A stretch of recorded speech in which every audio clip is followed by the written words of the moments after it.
So marami-rami ngayon yung aking na-harvest sa kaprasok lupa. Ayan siya. Halata yung pinagtanggalan. Kasi pudpud na. Pudpud na siya. Etong kalahati, sa ibang araw na ulam yan. Okay, lumalaki na rin yung aking. Ayan. Alaga lang sa dilig. Tapos, binibigay na kamatis. Galing sa aking client. Ayan yung mga kamatis. Ayan. Nakaseparata sila. And then yung aking talbos ay malapit na rin. Humaba.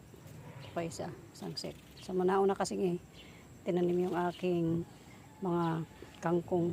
So, siyang nagkaroon kaagad ng pwesto dyan. So, nabuhay naman siya. Yan yung mga kamatis ko. Nilipat ko sa loam soil kasi para silang napipiga.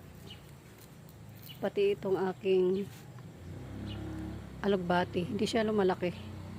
So, dapat palalapad yung dahon niya. So, pinalitan ko siya ng loam soil. So, ganyan lang siya muna. For a while. Tapos ito pa. Puro kamatis. Yan yung aking kalahating ektaryang lupa. Yan lang siya. Yan. Yan siya. So, yan lang siya. Diba? Dami na. Baka sobra pa sa aming tatlo to.